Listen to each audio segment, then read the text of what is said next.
శశివర్ణం చతుర్భుజం ప్రసన్నవదనం ఛాయేత్ సర్వవిఘ్నోపశాంతయేత్. గురుర్బ్రహ్మా గురుర్విష్ణుః గురుర్దేవో మహేశ్వరః గురుః సాక్షాత్ పరబ్రహ్మ తస్మై శ్రీగురవై నమః.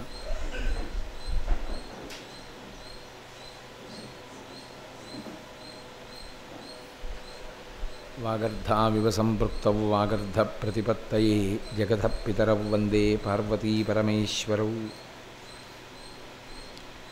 నారాయణం నమస్కృత్య నరం చైవ నరోత్తమం దేవీం సరస్వతీం వ్యాసం తతో జయముదీరయేత్. హరి ఓం. పరమేశ్వర స్వరూపైన సభకు నమస్కారం.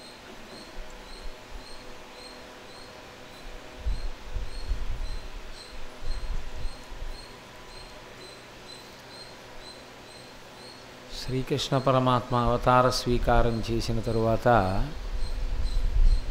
ఒకనాడు బోర్లగిల పడ్డాడు ఆయన. కాలక్రమంలో పోతన గారు ముందరే చెప్పారు కదా, ఏ కర్మయును లేక వెలయునొక్కడికిని జాతకర్మంబులు సంభవించే ఏ హాని వృద్ధుల నిరుగని బ్రహ్మంబు పుదివిటిలో వృద్ధి పొందనుందే అన్నారు. ఆయనకి హాని వృద్ధి తెలియవు, వికారములు లేనివాడు. వికారములు లేని పరమాత్మ వికారమును నటిస్తున్నాడు. ఆ కారణం చేత ఆయన ఏదో కాలక్రమంలో వయసు సంతరించుకున్నటువంటి పిల్లవాడు ఎలా బోర్లగిలబడతాడో అలా ఆయన కూడా బోర్లగిలబడ్డారు.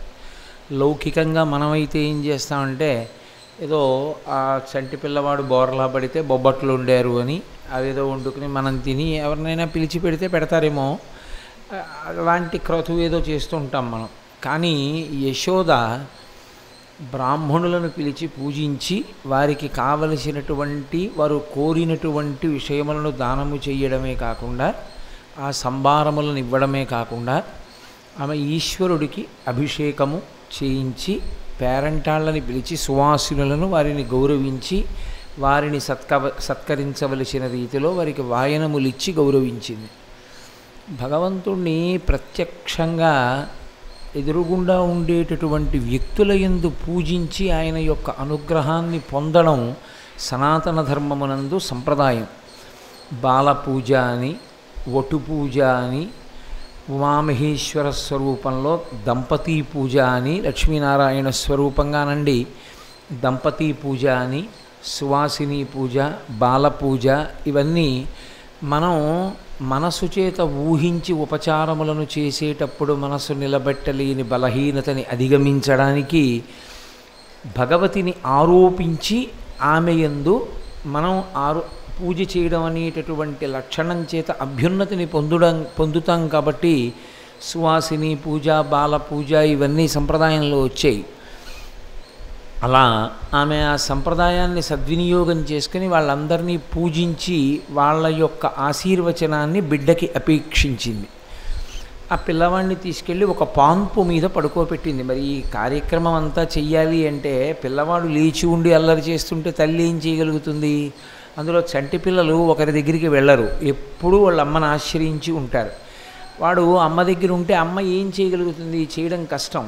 అందుకని ఇంకా పాలిచ్చి నిద్రపుచ్చింది. వాడు నిద్రపోయాడు.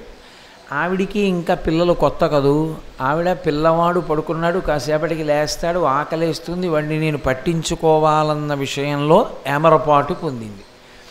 ఆయన నిద్రపోయాడు. పిల్లవాడు నిద్రపోతుంటే ఆ పక్కన ఉన్నటువంటి పిల్లలందరూ ఆడుకుంటున్నారు. నిద్రపోయాడు అని నేను అన్నప్పుడు మీరు నిజంగా ఆయన నిద్రపోయాడు అని అనుకోకూడదు, ఆయన లౌకికముగా నిద్ర నటించాడు అని అనుకోవలసి ఉంటుంది. కాబట్టి ఇప్పుడు ఆవిడ చెయ్యవలసినటువంటి కృతం, అందులో దోషభూయిష్టమైనది ఏం లేదు. ఆవిడ చెయ్యవలసిన పనిని ఆవిడ చేస్తుంది. ఆవిడ మరిచిపోవడము అన్న మాటలో ఏదో ఉపేక్షించింది, ఈశ్వర తిరస్కారం చేసింది అన్న అర్థం తీయకూడదు. అది మనసుకి అభ్యాసము లేని విషయమునందు వైక్లభ్యం అనేటటువంటిది చాలా చాలా సహజమైన విషయం. పరమాచార్య స్వామి వారంతటి వారు జీవితంలో వైక్లభ్యాన్ని ఎదుర్కొన్నారు. సన్యాసం తీసుకున్న కొత్తల్లో ఎప్పుడూ సత్యదండం ఎక్కడో పెట్టేసి వెళ్ళిపోతుండేవారు. ఆఖరికి ఓ రోజున ఆయనకి పాఠాలు చెప్పినటువంటి గురువుగారు ఒక మాట చెప్పారు, మీకు ఇదే ఆఖరిసారి చెప్తున్నాను, మీరు ఎప్పుడూ సత్యదండాన్ని విడిచిపెట్టి అలా తిరగకూడదు, మీరు అలవాటు చేసుకోవాలి. అంతేకాని నాకు అలవాటు లేదు మర్చిపోతున్నాను అంటే మాత్రం అంగీకార యోగ్యం కాదు. సత్యదండం చేతిలో లేకుండా అలా ఉండకూడదు అని కొంచెం కఠినంగా చెప్పి నేను మీకు ఇంత కఠినంగా చెప్పినందుకు మీరు సంప్రదాయాన్ని బాగా అలవాటు చేసుకుని సత్పురుష స్వరూపమైన సన్యాసిగా నిలబడినప్పుడు క్షమార్పణ కోరి నమస్కరిస్తానన్నారు. ఆయన బాధ అర్థం చేసుకున్నారు పరమాచార్య. ఆయన మరునాడు ఉదయం, అప్పటికెంతండి పాపం ఆయనకి 13-14 ఏళ్ళు, 13 ఏట అనుకోకుండా వచ్చి పడిన సన్యాసం ఆయనకి అది. ఆయన సత్యదండాన్ని నడుముకి కట్టుకుని ఆ పైన వేసుకునేటటువంటి వస్త్రం తీసి దాంతోనే గట్టిగా కట్టుకు పడుకుని ఉన్నారు. ఆయన చూసి ఆయన నిద్ర లేచేటప్పటికీ సత్యదండంతోనే లేచారు నిద్ర కూడా. ఆయన చూసి అదేమిటి అలా కట్టుకున్నారన్నారు. మీరే కదూ చెప్పారు ఎప్పుడూ విడిచిపెట్టకూడదు, దాన్ని అలవాటు చేసుకోవలసిందే మీరని. అందుకే నేను అది అభిన్నం, ఇద్దరం ఎప్పుడూ కలిసే ఉంటామన్నది అలవాటు చేసుకోవడానికి నిన్న రాత్రి నుంచే ప్రారంభం చేశానన్నారు. ఏదైనా చదువుకున్నది విన్నది అభ్యాసంలోకి తెచ్చుకోవాలనేటటువంటి అకుంఠిత దీక్ష కలిగి ఉండడం అభ్యున్నతికి హేతు.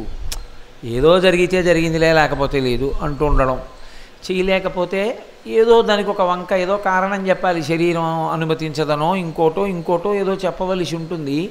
కానీ నిజంగా చెయ్యాలనుకున్న వాడికి ఏదీ ప్రతిబంధకము కాదు. 96 సంవత్సరముల వయస్సులో ఎడంచేత్తో రిక్షా పట్టుకుని కుడి చేతిలో సత్యదండాన్ని పట్టుకుని కాలినడకన వెళ్ళడమే తప్ప మహానుభావుడు అప్పుడు కూడా ఆయన వాహనం ఎక్కలేదు అంటే పరమాచార్యకి అటువంటి అకుంఠిత దీక్ష ఉంది కాబట్టి నడిచింది. మనకి ఎప్పుడైనా అలా మనం ఏ విషయంలోనైనా చెయ్యలేకపోయాము అంటే నేను చెయ్యలేదు అనడమే ఉత్తమోత్తమైన పద్ధతి తప్ప చెయ్యలేకపోవడానికి సహేతుకమైన కారణాలుంటాయి అని చెప్పడం పాశ్చాత్య పద్ధతి, రాక్షస పద్ధతి. ప్రతిదానికి ఇది ఇందుకు చెయ్యలేదని కారణం చెప్పడం, అందువల్ల a lenient view is taken and your mistake has been condoned, లేకపోతే your negligence has been condoned అనడం ఈ దేశపు సంప్రదాయము కాదు. ఈ దేశంలో పాటించడానికి ఎక్కువ ప్రయత్నం చేయడమే విజ్ఞులైనటువంటి లక్షణంగా చెప్పబడింది. కాబట్టి ఆవిడ ఏదో ఈశ్వరుణ్ణి నిర్లక్ష్యం చేయడం ఆవిడ భావన కాదు. అసలు ఆవిడికి ఈశ్వరుడు తన కడుపున పుట్టాడన్న విషయం కూడా ఇరుకలో లేదు. ఆ మాటకొస్తే తన కడుపున పుట్టని బిడ్డడు తన పక్కనున్నాడన్న విషయం కూడా పాపం ఆవిడికి తెలియదు. కాబట్టి ఆమె యందు నిర్లక్ష్యమును ఆరోపించడం తగని పని. ఆమె ఆయన అభ్యున్నతి కొరకే చేసింది, కొడుకుగా భావన చేస్తోంది. ఆమె కోరుకున్నది కూడా అదే, నాకు నిరతిశయమైన కుమార భావన, ఆ పిల్లవాడిని భగవంతుణ్ణి పిల్లవాడిగా నేను సేవించాలని వరం కోరి వచ్చింది యశోద. అందుకని పిల్లవాడు భగవంతుడు, కానీ ఆమె దృష్టిలో తన కొడుకు. అందుకని ఆమె ఆయన అభ్యున్నతి కొరకు తాను చెయ్యగలిగినటువంటి పనులన్నీ చేస్తోంది. కానీ ఈయన నిద్రపోయే స్వభావమున్నవాడు కాడు, నిద్రపోయినట్లు నటించాడు. నటించి కృష్ణావతారం పరిపూర్ణావతారం, పరిపూర్ణావతారము అన్న మాటలో ఆయన చేసినటువంటివన్నీ లీలలు అన్న మాటకు అర్థం ఏంటంటే కర్మజనితములు కావు అని. ఇప్పుడు నేను ఇలా వస్తూ ఏదో మెట్టు తన్నుకు పడిపోయాను అనుకోండి, గురువుగారు చాలా పెద్ద లీల అనకూడదు. నా కర్మ కొద్దియే పడిపోయాను. గత జన్మలో ఎవరినో తోశాను మెట్టు దగ్గర, వాడు పడ్డాడు, నేను వెర్రి నవ్వాను, అందుకని ఇప్పుడు నేను పడ్డాను, నా పాపం అక్కడతో పోయింది. అంతేకాని మనం చేసినవన్నీ లీలలు అని చెప్పుకున్నాం అనుకోండి, లేనిపోని ఉపద్రవాలన్నీ అక్కడే పుడతాయి. అందుకే సురేశ్వరాచార్యులు వారు దక్షిణామూర్తి స్తోత్రానికి వార్తికం చేస్తూ ఒక మాట చెప్పారు, ఎక్కువగా ఎవరైనా సరే సిద్ధుల మీద ఆధారపడిపోతే చిట్ట చివరికి అవే ప్రతిబంధకములై కూర్చుంటాయి. కాబట్టి కర్మజనితములు మన యొక్క చేష్టితములు. మనం కర్మ కొలది చేస్తూ ఉంటాం, సుఖదుఖానుభవ రూపమునందు పాపపుణ్యములను పోగొట్టుకుంటాం. పరమేశ్వరుడు చేసినవి కర్మజనితమైన చేష్టితములు కావు. ఎప్పుడో ఏదో చేశాడు కాబట్టి ఇప్పుడు ఇది చేశాడని చెప్పకూడదు. కృష్ణావతారము పరిపూర్ణావతారము, అందుకని కదలికలు చాలా లీలలుగా ఉంటాయి. లీల అన్న మాటకు అర్థం ఏంటంటే బయట ఒక కర్మ కనపడుతుంది, ఒక చేష్టితము కనపడుతుంది, లోపల ఒక అంతరార్థము నిక్షేపింపబడి ఉంటుంది. అది ఉపనిషత్ సారాంశమై ఉంటుంది. అది మీరు ఆ ఉపనిషత్ సారమైనటువంటి జ్ఞాన సంబంధమైన ప్రబోధకాన్ని గ్రహించగలిగారనుకోండి, ఆ ప్రబోధము ఉద్ధరణకి హేతు అవుతుంది. అంత గ్రహించగలిగినటువంటి స్థాయి లేదనుకోండి. ఒక సభ అన్న తర్వాత, శ్రోత అన్న తర్వాత, పాఠకుడు అన్న తర్వాత స్థాయి భేదం ఉంటుంది. ఉపాసన యందు కూడా స్థాయి భేదము చేత పట్టుకోలేకపోయాడు. ఇప్పుడు అతని పట్ల భాగవతములో కృష్ణలీలలో నిరర్ధకములు అయ్యాయా అంటే ఒక్కనాటికి అవవు. భక్తి చేత విన్నంత మాత్రం చేత అది చెయ్యవలసిన పని అది చేసేస్తుంది. నేను మీకు ఒక ఉదాహరణ చెప్తాను మీకు తేలిగ్గా అర్థం అవడానికి. అన్నం తింటే ఆకలి తీరుతుంది తెలిసి తిన్నాడు ఒక ఆయన. అన్నం తింటే ఆకలి తీరుతుంది తెలియక తిన్నాడు ఒక ఆయన. ఆకలి తీరడం విషయంలో తేడా ఏమైనా ఉంటుందా? ఏం ఉండదు. కాకపోతే ఆకలి తీరుతుంది, ఇది అన్నం తింటే దీనివల్ల ఏమీ ప్రమాదం ఉండదు, ఇది శక్తిగా మారుతుందని తెలిసి తిన్నవాడు మరింత సంతోషంగా కార్యక్రమంలో ఉంటాడు. ఏదో తిన్నాను పర్వాలేదు కదా అనుకున్నవాడికి మనసులో కొంచెం భయంగా ఉంటుంది. కానీ అన్నం ఏం చేయదు వాడిని రక్షిస్తుంది. భగవంతుని యొక్క లీల కూడా అంతే. దాని అంతరార్థము తెలిస్తే తొందరగా పైకెక్కుతాడు. అంతరార్థము తెలియకపోతే భక్తిగా మార్చుకోవలసినటువంటి ధృతి ఉండాలి. భక్తిగా ఎప్పుడు మారుతుంది? నాకు అర్థం అవ్వలేదేమో కానీ అందులో ఏదో జ్ఞానప్రబోధమైన విషయం ఉన్నది. భగవంతుడు ఉత్తిని చెయ్యడు, లేదా ఆయన ఏదైనా చెయ్యగలిగిన సమర్థుడు అన్న విశ్వాసము నీకు ఉంటే అది నీకు భక్తి కారకమై భక్తిని మరింత పెంచగలిగినదై ఈశ్వరానుగ్రహమునకు హేతు అవుతుంది. అందుకే కృష్ణ లీలలు ఎవరు విన్నా ఆ భావనతో వినమని చెప్పారు. నేను మీతో కృష్ణుడు స్నానం చేయడం గురించి చెప్పాను. ఎందుకు పోతన గారంత ప్రతి చిన్న విషయాన్ని బాలునికి నూనె తలయంటి పసుపు రాసి బోరు కాడించి హరిరక్ష పొమ్మటంచు ఇన్ని చెప్పడం ఎందుకు పోతన గారు అంటే, అలా మీరు భావన చేస్తున్నప్పుడు దాని గురించి వింటున్నప్పుడు పసిపిల్లలకి స్నానం చేయించడం చూడడం మనకి నిత్య జీవితంలో అలవాటు కనుక కృష్ణుడు కూడా అలా స్నానాన్ని పొంది ఉంటాడన్న విషయాన్ని మీరు వింటున్నప్పుడు మనసులో దర్శనం చేస్తే మనస్సుకి కృష్ణ పాద స్పర్శ తగలడం చేత పాపము విరుగుతుంది. బురద నీటి యందు ఇండిపిగించబడితే బురద విరిగి తేట నీరు ఎలా తేలుతుందో కృష్ణ లీల వినడం చేత కృష్ణ పాద స్పర్శ మనసుకి తగిలితే తత్కారణము వలన కల్మషము తొలగి తాను శుద్ధమై పైకి తేలుతాడు. అంటే పాత్రకి యోగ్యత కలుగుతుంది పాయసాన్ని తనలో ఉంచుకోవడానికి. అంటే ఈశ్వర సంబంధమైన విషయమును గ్రహించడానికి యోగ్యతా సిద్ధి, పాపనాశనము కలుగుతుంది. దానికి పూర్వాంగమునందు ఉండవలసింది భగవంతుని యందు విశ్వాసము. అది లేనివాడికి అసలు జ్ఞానము కలగదు, భక్తి నిలబడదు. అందుకని భువి భావుకాహ, నీవు రసికాహ భువి భావుకాహ, నువ్వు భావుకనవు రసికుడవు కాగలిగితే మాత్రమే అందుతుంది తప్ప నీ మనసు యందు ఏ ఆభిజాత్యమున్నా కృష్ణానుగ్రహము లోపలికి ప్రసరణ కాదు. ప్రతిబంధకము లేకుండా ఉండాలి. అలా ప్రతిబంధకము లేకుండా ఉండగలిగితే ఆనాడు కృష్ణానుగ్రహము ప్రసరిస్తుంది. ఇది వ్యాసుల వారి ప్రతిపాదన. కాబట్టి ఇప్పుడు ఆవిడ కృష్ణుణ్ణి పడుకోబెట్టింది. గొల్లలకి ఒక సంప్రదాయం ఉంటుంది. మనం చూడండి ఎక్కడ పడితే అక్కడ పెట్లు బట్టలు అవన్నీ పెట్టుకుంటాం. అలా వాళ్ళ ఇళ్లల్లో బళ్ళు ఉంటాయి, ఉట్లు ఉంటాయి, వెన్న ఉంటుంది. వారి ఐశ్వర్యం అంతా అదే. కాబట్టి వారి ఐశ్వర్య సంబంధమైన వస్తువులు వారి ఇంట ఉన్నాయి. అక్కడ ఓ బండి ఉంది, ఆ బండి పక్కనే ఓ చిన్న పరుపేసి పడుకోబెట్టింది ఆ పిల్లాడిని. ఇప్పుడు చిన్నపిల్లవాడు వాడు బండి పక్కన పడుకున్నాడు అంటే ఓ చక్రానికి దగ్గరలో పడుకోబెట్టింది అని మీరు ఊహ చేయొచ్చు, దోషమేం లేదు. బోర్లా పడుతున్నాడు కాబట్టి కొంచెం ఆయన ఇలా కూడా పడి కాలు తగిలేటట్టు ఉండగలడు. ఇప్పుడు ఈ పిల్లవాడు నిద్ర లేచినట్టు అభినయించాడు అనవలసి ఉంటుంది యథార్థమునకు. ఇప్పుడు ఆయన ఒక లీల చెయ్యాలనుకున్నాడు అన్న మాటకు అర్థం ఏమిటంటే తన అవతారము పరిసమాప్తమైన తాను ఆ రూపముతో కనపడడము లోకమునకు సహజ పరిణామముగా లేకపోయినా, అంటే ఒకప్పుడు ఆ యుగంలో అందరికీ అలా కనపడ్డాడు. అంటే ఇప్పుడు అలా కనపడడని కాదు దాని ఉద్దేశ్యం. నువ్వు ఆ మంత్రాన్ని చేసి శ్రద్ధతో నిలబడగలిగితే మంత్రాధిష్టాన దేవతా స్వరూపముగా కృష్ణ సాక్షాత్కారం ఉంటుంది తప్ప ద్వాపర యుగంలో ఆయన తిరుగుతూ అందరికీ ఎలా కనపడ్డాడో అలా ఇప్పుడు కనపడడం ఉండదు అని దాని తాత్పర్యం. కాబట్టి మహానుభావుడు నేను చేసిన పని చేత లోకమునకంతటికీ ఒక పాఠము తెలిసి ఉండాలి. వాళ్ళు దాన్ని బాగా మనసులో పెట్టుకుని అభ్యున్నతి పదంలో నడవగలగాలి. అందుకని ఒక లీల చెయ్యాలని ఆయన సంకల్పం చేసుకున్నాడు. చుట్టూ పిల్లలు ఆడుకుంటున్నారు, చిన్నపిల్లలు.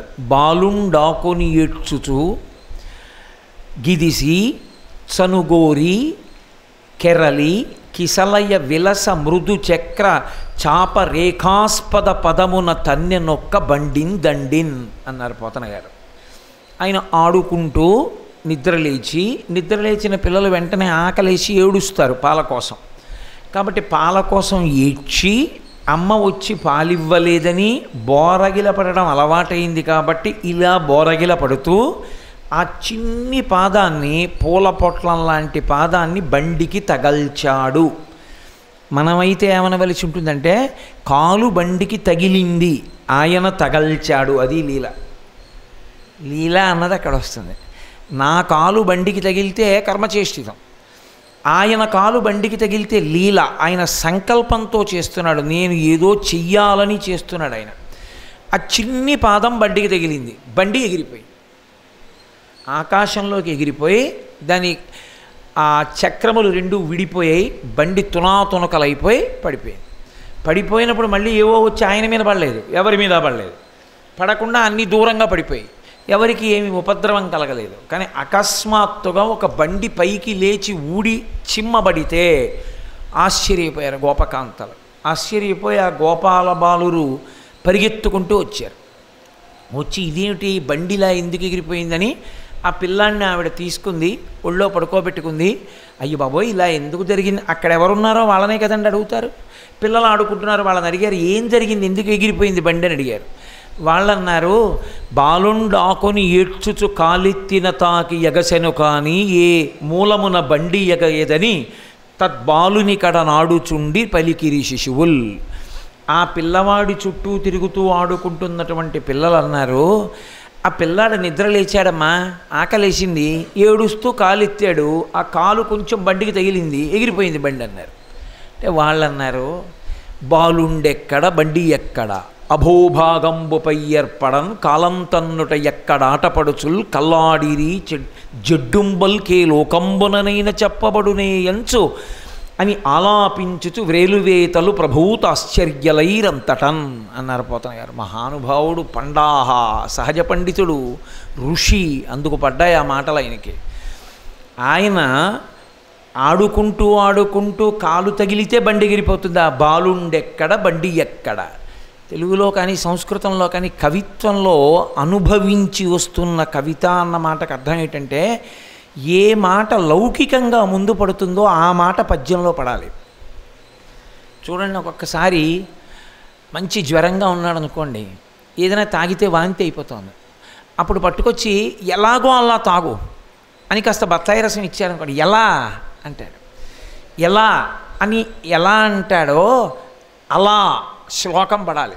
ఒక్కొక్కసారి రామాయణంలో వాల్మీకి పడ్డాయి అలాంటి శ్లోకాలు.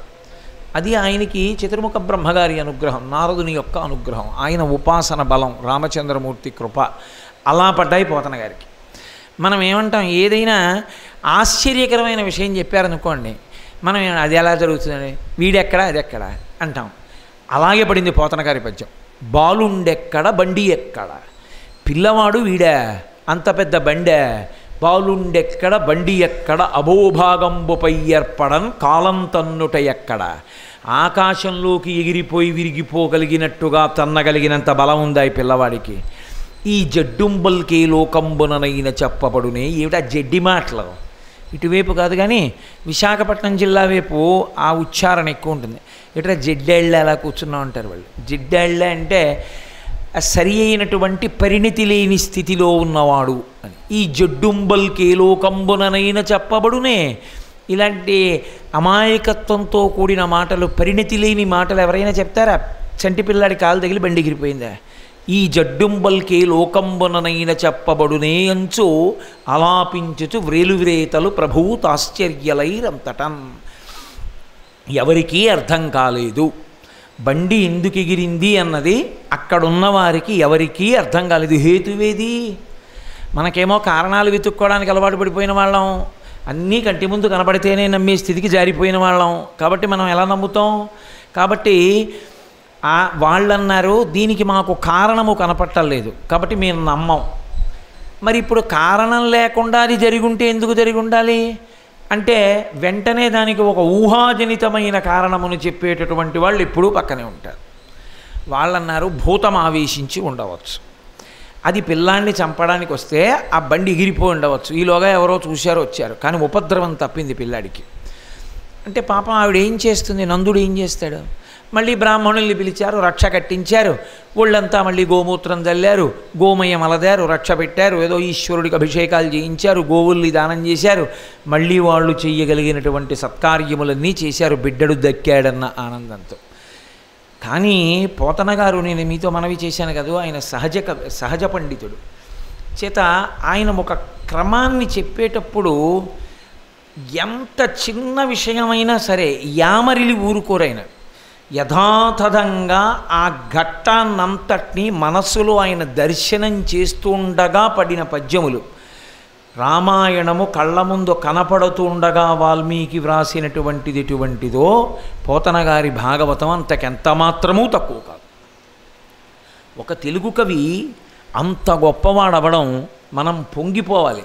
కానీ విచిత్రం ఏంటంటే, నేను ఇలా అన్నాను అని మీరు మరోలా అనుకోకండి, తిరువళ్ళువారు మొదలైనటువంటి వాళ్ళకి ద్రవిడ దేశంలో ఎంత బ్రహ్మరథం పడతారో, ఈ భాషలో అంత గొప్ప కవిత్వాన్ని వెలయించారు అని.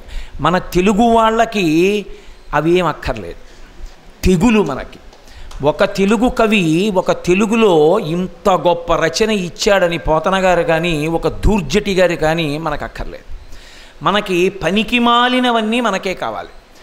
అసలు పనికొచ్చేవేవో, ఎవరిని గౌరవించాలో, ఎవరి గురించి మనం సంతోషంగా, ఆయన మావాడు మహానుభావుడు, సంస్కృత భాషలో 12 స్కంధములలో ఉన్న భాగవతాన్ని భాష చేత పటిమ తగ్గకుండా ఇచ్చినవాడు. భాగవతములో మంత్రశాస్త్ర సంబంధమైన విషయాలు ఎన్నో ఉన్నాయి. గజేంద్ర మోక్షంలో నేను మీతో మనవి చేశా, వ్యాస భాగవతంలో సంస్కృతంలో వ్యాసుడు చేసినటువంటి శ్లోకముల కేశక్తో గజేంద్రుడి చేత పోతన గారు తెలుగులో పలికించిన పద్యములకు అదే శక్తి. అదే మీకు రామాయణం దగ్గరికి వస్తే ఆదిత్య హృదయం సంస్కృతంలో చదవకుండా తెలుగులో చదువుతానండి అంటే నాకు తెలిసి ఇప్పటి వరకు ఏ కవి ఆంధ్రీకరించిన ఆదిత్య హృదయానికి ఆ శక్తి లేదు. సూర్యనారాయణమూర్తి యొక్క శక్తిని మీకు తెచ్చి పెట్టలేదు మంత్రభాగంగా. ఆదిత్య హృదయం చదవాలంటే వాల్మీకి కృతమైన ఆదిత్య హృదయం చదవాలి. కానీ పోతన గారి భాగవతంలో చదివినటువంటి తెలుగు పద్యాలు కానీ తెలుగు భాగాలు కానీ సంస్కృత మూలంలో ఉన్న ఏ భాగమైనా మీకు ఏ ఫలితాన్ని అందిస్తుందో అదే ఫలితాన్ని అందించగలదు. అంటే ఆయన ఒక ఋషి సదృశుడై ఒక ఋషి అయి అందించగలిగారు. అంతటి మహానుభావుడు పుట్టిన దేశంలో అటువంటి మహానుభావుడు వాడిన భాషకి వారసులైన వారు అటువంటి మహాత్ముడి గురించి తలుచుకుని పొంగిపోవలసిన కర్తవ్యం లేదా? ఉంది మనకి. కానీ అదే మనకి కనపడదు. పోతన గారిని స్మరించి పొంగిపోవడం, పోతన గారి పద్యాలు తెలుగువారి పాఠ్యభాగాల్లో ఉండడం, 1వ తరగతి నుంచి 10వ తరగతి వరకు పోతన గారి పద్యాలు లేకుండా ఉండకుండా ఉండుట, ఎక్కడైనా పోతన గారిని గౌరవించుట, ఒక తెలుగులో అద్భుతమైన రచన చేస్తున్నటువంటి ఒక కవికి పోతన గారి పేరు మీద ఒక గౌరవం జరపడం అన్నది నేను చూడలేదు. మరి ఎక్కడ నేను ఎప్పుడూ చూడలేదు. అంత గొప్ప సంస్కారవంతులం మనం. సరే, ఇప్పుడు దాని గురించి ఎందుకు సామాన్యుని సణుగుడు? కనుక పోతన గారు ఒక ఘట్టాన్ని ఆంధ్రీకరించేటప్పుడు మరిచిపోరు ఏ విషయాన్ని. అంటే లోపల దర్శనం చేస్తూ ఇచ్చారు. మిగిలిన వాళ్ళు ఎలా జరిగింది ఆ బండి ఎలా ఎగిరిపోయిందని కనుక్కుంటూ ఉంటారు, తిరుగుతూ ఉంటారు. అమ్మ ఒక్కతి ఒక పని చేస్తుంది. అమ్మ ఏం చేస్తుందంటే, అమ్మో నాన్న ఎంత గండం తప్పిందిరా అని తీసుకుని గుండెలకి హత్తుకొని వెంటనే ప్రేమ పొంగి నెత్తురు పాలగా మారి స్తన్యము వాడి నోటి యందు ఉంచుతుంది. ఉంచి 1కి 10 మాటలు, నాన్న ఎంత అయింది నాన్న, ఎంత ఇబ్బంది పడిపోయావు నాన్న, నేను దగ్గర లేను నాన్న, నేను చచ్చిపోయాను రా నాన్న అని అన్ని మాటలు అనేస్తుంది. ఏమిటో వాడికి అర్థమైందా అర్థం అవ్వలేదా ఏం ఉండదు, వాడితో అన్ని మాట్లాడేస్తుంది అమ్మ. మిగిలిన వాళ్ళు పెద్దవాళ్ళతో మాట్లాడుతుంటారు, ఇవన్నీ ఎలా జరిగాయండి, బండి ఎలా ఎగిరిపోయిందండి అని. అది పోతన గారి హృదయం. అమ్మ హృదయాన్ని పుణికి పుచ్చుకున్నారు ఆయన చేతిలోకి. అలసితివి గదన్న యాకొంటివి కదన్న మంచి అన్న ఎట్పు మానుమన్న చన్ను కుడువుమన్న సంతసపడుమన్న అనుచు చన్ను కుడిపే అర్భకునకు. అది పోతన గారి సాహిత్యం అంటే. అన్న అన్న అన్న మనం నాన్న నాన్న నాన్న అని ఎలా అంటామో అన్న అని ఆయనకి పద్యం అలాగే పడింది. అంటే పరకాయ ప్రవేశం. ఎవరు మాట్లాడుతున్నారో వాళ్ళ ఆ స్థితిలో ఎలా ఉన్నారో చూసి వాళ్ళగా ఆ పద్యాన్ని పలకడం, అది అందరూ చెయ్యగలిగిన ప్రజ్ఞ కాదు. దానికి ఈశ్వరానుగ్రహం ఉన్నవాడే అటువంటి రచన చెయ్యగలడు. కాబట్టి అలిసితివి గదన్న యాకొంటివి కదన్న మంచి అన్న ఎట్పు మానుమన్న చన్ను కుడువుమన్న సంతసపడుమన్న అనుచు చన్ను కుడిపే అర్భకునకు. ఆమె స్తన్యమిచ్చి పాలిచ్చింది. అన్నీ తెలుసున్నవాడు ఏమీ తెలియని వాడిలాగే ఉంటాడు, లీల చేసి వదిలిపెడతాడు. ఇప్పుడు ఆయన పాలు తాగేశాడు, చక్కగా హాయిగా పడుకున్నాడు. పాపం వాళ్ళు మళ్ళీ రక్ష కట్టించారు, ఏదో వాళ్ళు చెయ్యగలిగినదంతా వాళ్ళు చేశారు. అది కూడా మా పిల్లవాడనేటటువంటి లక్షణంతో చేశారు. నేను మీతో మనవి చేశా, ధర్మరాజు గారు నారదుడు ధర్మరాజు గారితో అంటాడు, మీరు ఏ భావనతో చేశారన్న దానితో సంబంధం లేదు, మీరు ఎలాగో అలా ఆయన్ని ప్రేమించగలిగితే చాలు. అది ఎలా అన్నది అనవసరం. మీ ఇంట్లో అటువంటి కృష్ణమూర్తి విగ్రహం ఒకటి పెట్టుకుని ఆయన అల్లరి చేస్తాడని, ఆయనకి పొద్దున్న 8 అయ్యేటప్పటికీ కొంచెం వెన్నపూస పట్టుకెళ్ళి అక్కడ పెట్టకపోతే అమ్మ అమ్మ అమ్మ అమ్మ అని అల్లరి చేసేస్తాడని మీరు ఒక భావన అలవాటు చేసుకున్నారనుకోండి. ఓ తులసిమాల తెచ్చి ఆయన మెళ్ళలో వేయకపోతే నాన్నగారండి నాకు మీరు తులసిమాల తేలేదండి అని గొడవ చేస్తాడు అని మీ మనసుకి ఒక శిక్షణ ఇచ్చారనుకోండి. మీరు ఆఫీసులో రాత్రి 9 బయలుదేరిపోతున్నా, ఓ ఈ బాబు ఇప్పుడు ఆ తులసిమాల పట్టుకెళ్ళకపోతే రేపు నా పుట మార్చేస్తాడరా, నాన్నగారండి మీరు తులసిమాల తేలేదు, అన్నీ గుర్తుంటాయి, నా తులసిమాలే గుర్తుండదంటాడని మీరు ప్రత్యేకంగా ఓ పూల కొట్టుకు వెళ్ళి దానికి ఏం కోట్ల రూపాయలు ఖర్చు పెట్టక్కర్లేదు, ఓ 2 రూపాయలు ఇస్తే దారం కట్టిస్తాడు. అంత కూడా లేకపోతే ₹1 ఇస్తే మధ్యలో ఇంత తులసి పెట్టి అంత దారం కడతాడు. అది కొనుక్కుని మీరు ఇంటికి పట్టుకొచ్చి మర్నాడు స్నానం చేసి, నాయనా నువ్వు ఎక్కడ అల్లరి చేస్తావో అని నిన్న రాత్రి వెళ్ళి పట్టుకొచ్చాను రా నాయనా అని మెళ్ళలో వేసి 8 దాటేటప్పటికి అయ్యి బాబోయ్ గొడవ పెట్టేస్తాడయ్యో వెన్న పెట్టకపోతే ఆయన కాస్త వెన్న తెచ్చి అక్కడ పెట్టారు, పెద్ద నివేదన మంత్రం ఏం చేయలేదు, అలంకారానికి మీరేం పురుష సూక్తం చెప్పలేదు. ఈ భావన మీకు అలా ఉండిపోయిందనుకోండి, నన్ను నమ్మండి, నేను శాస్త్రాన్ని ఆధారం చేసుకు చెప్తున్నాను, ఎప్పుడో అప్పుడు మీరు కూడా నందయశోదలు కాగలరు. మీరు ఏ భావనతో ప్రేమించారో ఆ భావనని ఈశ్వరుడు స్వీకరిస్తాడు. అందుకే లలితాష్టోత్తరంలో భావనామాత్ర సంతుష్టాయ నమః, భావనలను స్వీకరిస్తూ ఉంటాడు ఆయన. భావన యందు దోషం ఉందనుకోండి, అప్పుడు దానికి మీరు ఆయన అనుగ్రహమును పొందలేని స్థితిలో నిలబడిపోతారు. అందుకే నారదుడు ధర్మరాజు గారితో కామోత్కంఠత గోపికల్ భయమునన్ కంసుండు వైరక్రియా సామాగ్రిన్ శిశుపాల ముఖ్య నృపతుల్ సంబంధులై వృష్ణులున్ ప్రేమన్ మీరలు భక్తి మేము ఇది చక్రింకంటిమి ఇట్లైన నుద్ధానధ్యాన గరిష్ఠులైన హరిచందన్వచ్చు ధాత్రీశ్వర అంటాడు. అసలు ఆ భక్తి లేనిదానికి మనుష్య ఉపాధితో ఉండడమే అనవసరం, ఆ శిక్షణ లేనిదానికి. అందుకు శంకర భగవత్పాదులు శివానందలహరి చేస్తూ ఉపాధితో ఉంది, ఏ ఉపాధి అయినా పర్వాలేదు, భగవంతుణ్ణి ప్రేమించగలిగిన మనసు ఉంటే చాలు.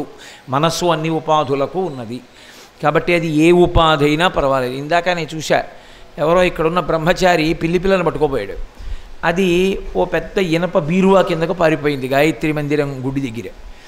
అది బయటికి వచ్చి చూసేది, వీడు కనపడగానే మళ్ళీ లోపలికి వెళ్ళిపోతుండేది. అంటే దానికి భయం ఉంది, దానికి మనస్సు ఉంది. అది ఈశ్వరుడి వైపుకి తిరిగితే చాలు, ఆయనకు కావలసినది. ఏ భావంతో తిరగనివ్వండి, అయితే అన్ని భావములు అన్ని వేళ ఆదరణీయములు కాదు, భక్తితో ఉండడం మంచిది, అది ప్రశాంతత చేకూరుస్తుంది కనుక. సరే, ఆ కారణం చేత ఆ తల్లి పరమ ప్రేమతో పాలిచ్చింది. ఇది లీలా అన్నారు.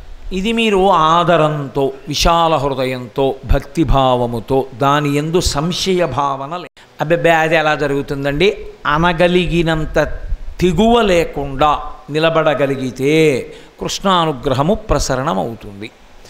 కాదు, దాని యందు ప్రతిపాదింపబడిన అంతరార్థమును తెలుసుకునే ప్రయత్నం చేశారనుకోండి, అప్పుడు కూడా విశేషమైన అభ్యున్నతి కలుగుతుంది. అది బండి. శకటము అంటే బండి. బండి అన్నదానికి ప్రధానంగా ఆలోచిస్తే, అంటే కర్ర ఉంటుంది, కంప ఉంటుంది, ఇవన్నీ నేను చెప్పను.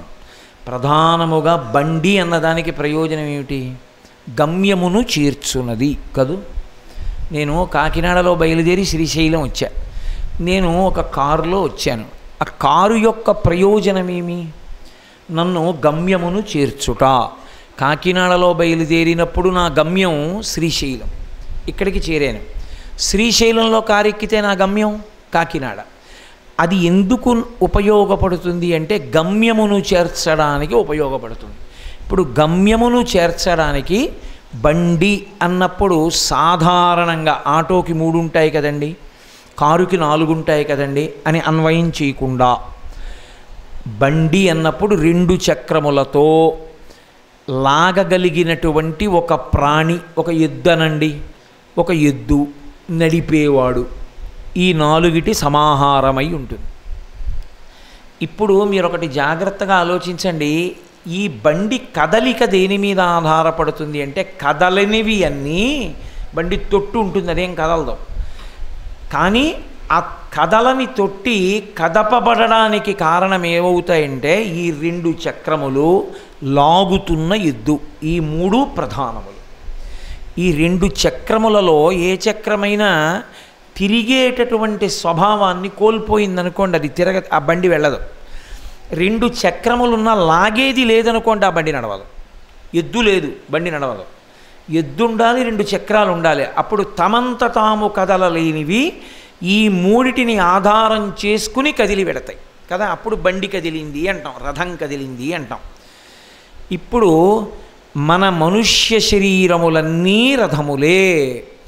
వాటికి 2 చక్రములు, ఒక లాగేటటువంటి ఆ బండిని లాగగలిగినటువంటి ఒక ఎద్దు ఉన్నాయనుకోండి.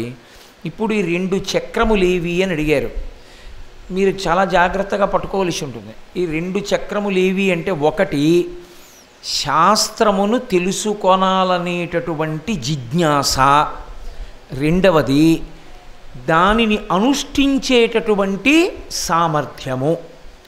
ఈ 2 కానీ ముందు చక్రములుగా నిలబడగలిగితే అప్పుడు ఆ ప్రవర్తన, ఆ నడవడి, ఆ కదలిక అభ్యున్నతి హేతు అవుతుంది. ఒకటి శాస్త్రమును తెలుసుకోవడం, 2 తెలుసుకున్న శాస్త్ర ప్రకారముగా అనుష్ఠించుట. ఏదో కదలడం ఉపయుక్తము లేని కదలిక. ఇప్పుడు కాశీ వెళ్ళాలి అని నేను అనుకున్నాను అనుకోండి, కేవలముగా కదిలితే కాశీ వెడుతున్నాడు అనుకుని ఒక ఆయన రైలు ఎక్కి కదులుతున్నాడు కదా, ఆయన రైలు ఎక్కితే కాశీ వెళ్ళాడు, నేను ఉయ్యాల ఎక్కితే కాశీ పెడతానని ఉయ్యాల ఎక్కి 2 రోజులు ఊగాను కిందకి దిక్కుండా. ఇంకో ఆయన రైలు ఎక్కి కూర్చున్నాడు. రైలు కాశీ తీసుకెళ్ళింది, ఉయ్యాల ఎక్కడున్నానో అక్కడే ఉంచుతుంది. ఉయ్యాల ఎక్కి ఊగి కదలినంత మాత్రం చేత కాశీ వెళ్ళడు, రైలెక్కి కదిలితే కాశీ వెడతాడు. ఏదో కదలడం ప్రయోజన హేతువు కాదు, శాస్త్రమును దృష్టిలో పెట్టుకుని కదలగలగాలి. అందుకే శాస్త్రము తెలిసి కదిలినా, శాస్త్రము తెలియకుండా అనుష్ఠించి కదిలినా ప్రయోజనం ఒక్కటే. నేను ఇందాక అన్నం తినడం గురించి చెప్పినట్టే, శాస్త్రార్థము తెలిసి అనుష్ఠించిన, శాస్త్రార్థము తెలియకుండా అనుష్ఠించిన ప్రయోజనము మాత్రము ఈశ్వరుని చేరుట. కానీ శాస్త్రమును విడిచిపెట్టి కదిలితే ప్రయోజనం ఉండదు. మీరు ఏదో రకంగా నా ఇష్టం వచ్చినట్టు నేను చేస్తానండి, ఈశ్వరుణ్ణి చేరుతానా? ఒక్కనాటికి చేరలేరు. కర్మలు విహిత కర్మాచరణము అన్న మాట ఎందు విహితము అంటే చేయవలసిన కర్మ ఎలా చెయ్యాలి, శాస్త్రీయముగా. శాస్త్రం అనగా ఏమి? శాసనాత్ శంసనాత్ ఇది శాస్త్ర. శాసించి ఇలా తప్ప ఇంకొకలా చెయ్యవద్దని చెప్పినదేదో అది శాస్త్రము. ఇప్పుడు మీరు ఒక్క మాట బాగా జ్ఞాపకం పెట్టుకోవాల్సి ఉంటుంది. శాస్త్రమును నమ్మి ఎప్పుడు అనుష్ఠిస్తారు మీరు? శాస్త్రము ఎవరి చేత ప్రోక్తమో వాని యందు మీకు విశ్వాసం ఉంటే కదా. ఇప్పుడు ఒక ఆయన నాన్నగారి మాట విన్నాడండి, ఆయనండి తండ్రి గారు చెప్పిన మాట వింటాడు. రామచంద్రమూర్తి దశరథుడి మాట కాదనడో, పితృవాక్య పరిపాలకుడు అని నేను అన్నాను అనుకోండి, యథాతథంగా దాని అర్థం దశరథ మహారాజు గారు ఏం చెప్తే చేస్తాడనే? దశరథ మహారాజు గారు ఏది చెప్తే అది చెయ్యగలిగినటువంటి రామచంద్రమూర్తి యొక్క భక్తికి కారణము దశరథుని యందు విశ్వాసం ఉండడమా? దశరథుని యందు అంత భక్తి ఉంది కాబట్టి మా తండ్రి నా అభ్యున్నతి కొరకు చెప్తాడు ఏం చెప్పినా, కాబట్టి ఆయన ఏది చెప్పాడో అదే నేను చేస్తానన్నప్పుడు కదా మీరు దశరథుడు చెప్పిన పని రాముడు చేయడం. లేకపోతే దశరథుడు చెప్పిన పని ఎందుకు చేస్తాడు? శాస్త్రం చెప్పిన పని మీరు చేస్తున్నారు అంటే శాస్త్రమును చెప్పిన వాడి మీద విశ్వాసం ఉన్నది కదా దాని అర్థం. శాస్త్రము చెప్పిన వాడెవరు? తస్మాత్ శాస్త్రం ప్రమాణంతే కార్యాకార్య వ్యవస్థితౌ అంటాడు కృష్ణుడు. ఒక కార్యమును ఎలా చెయ్యాలి, ఏ కార్యము చెయ్యకూడదు అన్నదానికి ప్రమాణం ఏది అంటే శాస్త్రమే. ఆ శాస్త్రము చెప్పినవాడెవరు? భగవంతుడే. శాస్త్రం అంటే వేదమే, దాన్ని చెప్పినవాడు పరమేశ్వరుడే. అంటే దాన్ని మీరు ఆచరించేటప్పుడు, కర్మ చేసేటప్పుడు ఇలాగే చేస్తాను అని మీకు పూనిక ఉండాలంటే, అలా పూనిక కలగడానికి కారణం భగవంతుని యందు భక్తి ఉండుట. భక్తి ఉంటే ఎలా చెప్పారో అలా చేస్తారు. మీరు నన్ను ప్రశ్న ఇయ్యచ్చు, ఏమండి మాకు ఎలా తెలుస్తుంది వేదం? భగవంతుడు ఇలా చెప్పాడని మాకు ఎలా తెలుస్తుంది? భగవంతుడు ఇలా చెప్పాడని చెప్పిందే వేదం. మాకు వేదం తెలియదండి, మేము వేదం చదువుకోలేదు. స్మృతి, ఋషులు ఇచ్చిన స్మృతులు ఉన్నాయి, మేము స్మృతి కూడా చదువుకోలేదండి. పురాణం, మేము పురాణాలు కూడా వినలేదండి. శిష్టాచారం, దానికి కష్టమే ఉంది. పెద్దలు ఏం చేస్తున్నారో చూడు, పెద్దలు ఏం చేస్తున్నారో అది చేసేయి. పెద్దలు ఏం చేస్తున్నారో అది నువ్వు చేస్తున్నావంటే పెద్దలు చేసినది శాస్త్రము చెప్పినది, శాస్త్రము ఈశ్వరుడు చెప్పినది, ఈశ్వరుడు చెప్పింది వాళ్ళు చేస్తున్నారు, వాళ్ళు చేసింది నేను చేస్తున్నాను. కాబట్టి ఇప్పుడు నేను ఈశ్వరుడు చెప్పిందే చేస్తున్నాను, కాబట్టి నాకు ఈశ్వర అనుగ్రహం కలుగుతుంది. కాబట్టి మెట్లేవి అని అడిగారు. శృతి, స్మృతి, పురాణము, శిష్టాచారము, ఈ 4 ప్రమాణములై ఉంటాయి లోకంలో. ఈ 4 తప్ప 5వది ప్రమాణము కాదు. ఎవడి బుద్ధికి తోచింది వాడు చెప్పిందల్లా శాస్త్రము అవదు, దాన్ని మీరు అనుష్ఠించనుకోడదు. ఎవడికి తోచింది వాడు చెప్తాడు లోకంలో, అంత మాత్రం చేత అది వేదము యొక్క చట్రములోకి ఇమడకపోతే, స్మృతి, పురాణము, శిష్టాచారము వీటిలోకి రాకపోతే అది నువ్వు చేసి అభ్యున్నతిని పొందవో, అప్పుడు నువ్వు ఉయ్యాల ఎక్కి కాశీ పెడదాం అనుకున్నట్టే. నేను మీకు ఒక ఉదాహరణ చెప్తే తేలికవుతుంది అని నాకు అనిపిస్తే నేను ఒక మాట చెప్పవలసి ఉంటుంది. ఆచమనం చేస్తాం మనం పూజ చేసేటప్పుడు. ఎందుకది? 3 మాటలు నీళ్లు తాగకపోతే వచ్చిన నష్టం ఏమిటి అసలు? ఆ పూజ చేసేటప్పుడు కేశవాయి స్వాహ, నారాయణాయి స్వాహ, మాధవాయి స్వాహ అని నేను అనను. నాకు అమ్మవారంటే ఇష్టం కాబట్టి ఓం ఉమాయి స్వాహ అనుకుంటూ ఏదో అమ్మవారి పేర్లు చెప్తూ పుచ్చుకుంటాను. తప్ప అని మీరు అన్నారనుకోండి, కేశవాయి స్వాహ ఎవరో విష్ణుభక్తుడు కనిపెట్టాడు, నేను విష్ణుభక్తుడిని కాను అని ఎవడైనా దుండగుడు అంటే అలా అనకూడదు. కాబట్టి నేను అననండి ఆ నామాలు, నేను ఏవో నామాలు అంటాను అన్నాడు అనుకోండి, ఇప్పుడు అది దోషభూయిష్టమే. ఋషులు ఒక ప్రయోజనంతో పెట్టారు, ఆ 3 నామాలు చెప్పు. విష్ణు భక్తులే అనుకోండి, విష్ణు సహస్రం బోళ్ళని నామాలు ఉన్నాయి, అవన్నీ వదిలేసి 3 నామాలే ఎందుకు? కేశవ, ఓం కేశవాయి స్వాహ, నారాయణాయి స్వాహ, మాధవాయి స్వాహ అని ఈ 3 నామాలతోనే ఎందుకు నీళ్లు పుచ్చుకోవడం? అంటే రాత్రల్లా పడుకుని నిద్రపోయారు, ఉదయం లేచారు, లేస్తూనే బ్రహ్మకాలము, బ్రాహ్మీ ముహూర్తము ఈశ్వరానుష్ఠానమునకు యోగ్యమైన కాలము కనుక ఈశ్వరారాధన మొదలుపెట్టారు. ఈశ్వరారాధన మొదలు పెట్టగానే మీ నోటి వెంట భగవన్నామమును ఉచ్చరించాలి కదా. భగవన్నామోచ్చారణ చేత ప్రారంభం అవ్వాలి రోజు. మరి నిద్ర లేచినది మొదలు పడుకునే వరకు, పూజకి కూర్చునే వరకు ఇతర మాటలు ఏవైనా వస్తే, కొద్దిగా ఏవో ముఖ్యమైన 3-4 మాటలు మాట్లాడాల్సి వస్తే, అందుకే నిద్ర లేవగానే చేసేది ఏది అంటే తొందరగా సంధ్యావందనానికి వెళ్ళిపోవడమే. మరి ఈ మధ్యలో ఏవైనా మాటలు వస్తే తద్దోష నివారణార్థం నిద్ర లేచినప్పుడు ప్రకటనముగా నోటి వెంట 3 మార్లు శ్రీహరి శ్రీహరి శ్రీహరి అంటూ లేవాలి, 11 మాటలు శివనామని చెప్తూ పడుకోవాలి. ఈ దోష పరిహారార్థం 2 జాగృతి ఇంద్రియములను వాడుతున్నావు, స్థితికారుడు ఆయన కనుక. ఇప్పుడు పూజకొచ్చి కూర్చుని ఈ 3 నామాలే ఎందుకు చెప్తావు అంటే భగవన్నామోచ్చరణతో మొదలు పెడుతున్నావు. నీకున్న గొప్పతనం ఏమిటి? నువ్వు వేదమంత్రాలు చెప్పలేకపోవచ్చు, నీకు స్వరం తెలియకపోవచ్చు, నువ్వు మనుష్యునివి కాబట్టి భగవన్నామము చెప్పగలవు. అంతవరకు సందేహం లేదు కదా. భగవన్నామము చెప్పి తరించిపోవచ్చా? ఖచ్చితంగా తరించిపోవచ్చు. కేవలము భగవన్నామమును పట్టుకుని తరించవచ్చు. ఏదో ఒక నామం చెప్పడం అలవాటు అయిపోయింది అనుకోండి, ఆ నామమే తరింపజేస్తుంది అంతే. కాబట్టి ఆ నామము తరింపచేయగలదు. మరి అటువంటప్పుడు 84 లక్షల జీవరాశుల్లో మనుష్యుడి తప్ప నామం చెప్పగలిగిన వాడు వేరొకడు ఉన్నాడా? ఎవ్వరు లేరు. ఓ పిల్లి, కుక్క, పంది, నక్క ఏదీ చెప్పదు. భగవన్నామము చెప్పేవాడు మనుష్యుడొక్కడే. భగవన్నామం చెప్పడానికి నీకు యోగ్యత ఎందుకు వచ్చింది? ఆ వాక్కు చేత శాస్త్రం చెప్తావు, ఆ వాక్కు చేత గురువుగారి పాదాలు పట్టుకొని శాస్త్రం చెప్పమని అడుగుతున్నావు. ఈ వాక్కు నీకెక్కడిది? ఈశ్వరుడు నీకు ప్రత్యేకమైన ఉపకరణమని ఒకదాన్ని ఇచ్చాడు. కంఠంలో స్వరపేటిక అన్నదాన్ని పెట్టాడు. ఇప్పుడు ఈ స్వరపేటికని, పరమేశ్వరుడిచ్చిన స్వరపేటికని నువ్వు ఏ ఇతరమైన నామము చేత శుద్ధి చేయకూడదు. ఆ రోజు ప్రారంభించే ముందు చూడండి, ఆ పువ్వులు అక్కడ పెడితే ఏదైనా దోషం ఉందేమో అని కాసి నీళ్లు జల్లి పూజ మొదలు పెడతాం. అలాగే ఈ స్వరపేటికలో నుండి మనం పలికేటటువంటి పలుకులు, శబ్దములు 3 రకాలుగా వస్తాయి. కే కే కేశవాయ స్వాహ అన్నప్పుడు కా కా అన్నప్పుడు అంగిడి వెళ్ళి పైన ఉన్నటువంటి దవడని నొక్కుతుంది లోపల. క క అన్నప్పుడు కంఠం కింది భాగం కంఠం పై భాగంతో కలుస్తుంది. క అన్నప్పుడు అలా కలిస్తే వచ్చే శబ్దాలు కొన్ని. వాటిని నువ్వు దెబ్బతినకుండా కాపాడుకోవడానికి భగవంతుడిచ్చిన స్వరపేటికని భగవన్నామంతోనే శుద్ధి చేస్తారు. కా కా అంటూ చేయకూడదు. కా గొప్పక్షరమే. కాతో మొదలుపెట్టారు చాలా విషయాలు. శ్రీ కైవల్యంబు అంటూ పోతన గారు కూడా మొదలుపెట్టారు. శ్రీ పక్కన కకారంతో మొదటి హల్లు. కానీ అక్కడ ఆచమనంలో కే కే అన్నప్పుడు ఈ రెండు కంఠంలో ఉపరి భాగము కింది భాగము కలుస్తాయి. అలా వచ్చే శబ్దాలు చాలా ఉన్నాయి.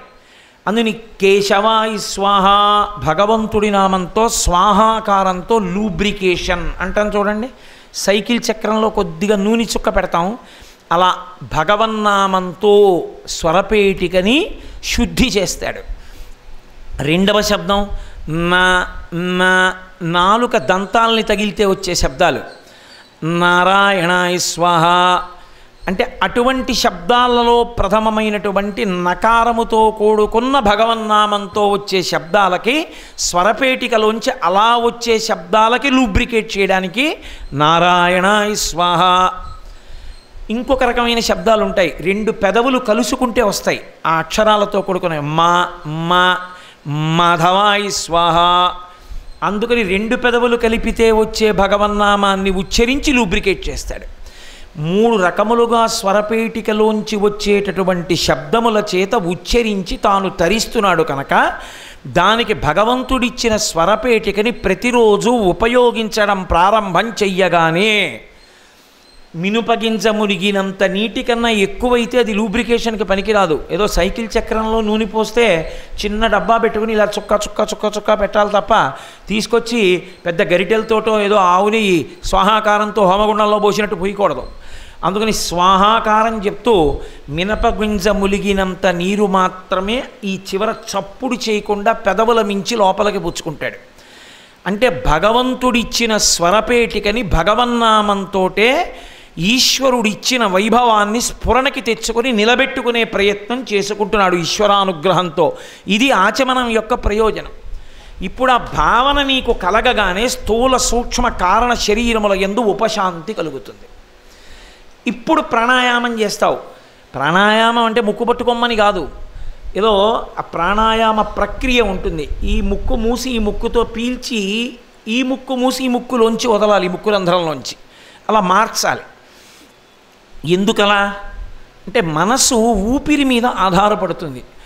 ఊపిరి భావనలను అనుసరించి వేగాన్ని మార్చుకుంటుంది. నేను చాలా కోపంగా ఉన్నాను అనుకోండి, వ్యగ్రతతో పీలుస్తాను, గబగబ గబగబ పీల్చి వదిలిపెడుతూ ఉంటాను.